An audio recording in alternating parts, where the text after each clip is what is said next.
I'm Cherise, and I'm the Senior Account Manager at Millberry Marketing.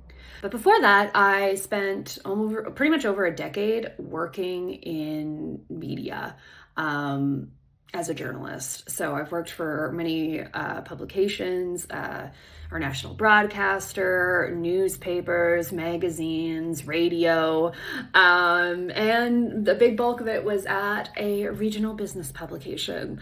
So I know firsthand the importance of storytelling and the value of media coverage from reputable outlets to businesses is highly coveted. However, it seems to be so hard now to acquire it, and there's a few reasons for that. The first one being is that the traditional media industry is hurting, and it's been hurting for a long time, probably as long as it's been hurting as long as since I've been a part of it. It seems like every month or every couple of months we see news of mass layoffs or people jumping ship because it's just the workload and the pressure is not sustainable. And it's really sad. Like, I've had pretty much all of my friends that have worked in journalism or still are working in journalism has experienced some kind of layoff of some kind. So this leads to, I guess, one of the first issues that we're seeing is newsrooms across the board are shrinking. And what that means is there's less reporters covering stories. And you could have the coolest story, the most impactful story, super neat, well-crafted pitch in the world, and something happens, like the Queen dies, and it goes by the wayside because something like that's perhaps more of in public interest or of audience importance will take that place.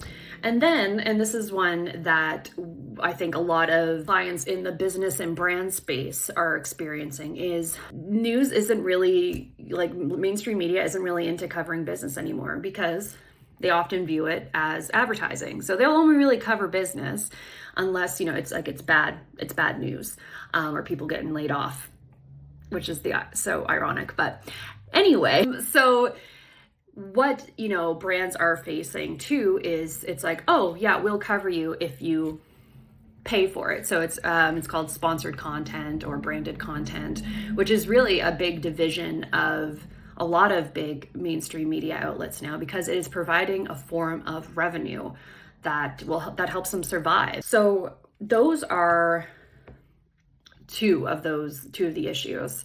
And I guess the third one is and this kind of ties into number two, is that there's a lack of beat reporters. So back in my day, it's not even was back in my day. This was starting to die even when I was in journalism school. So back in the day, a lot of newsrooms had someone that solely covered, City Hall, or there was someone that just covered business, someone that just covered sports, someone that just covered a community, that type of thing. Someone that specialized in covering crime, all that stuff. And now, because of that shrinkage, beats are pretty well like a thing of the past for the most part. Reporters now are a jack of all trades, and it's the stories again that take precedence, and often it's not a business story. So when we're working with our clients on their media pitching strategy, those are the things we're up against. We say this to all of our clients. Media pitching is not an exact science. You're at the whim of a lot of unknown factors out of your control. So, but there's ways to still do that. And there's also ways to promote your business and tell your story that's not traditional media coverage. So I'm going to probably do a multiple part. This is already like 5 minutes long. So I'm going to be doing probably a multiple part series. And in the next part, I'm going to chat about sort of, okay, if you really want media coverage, here's how you can work hard to get it.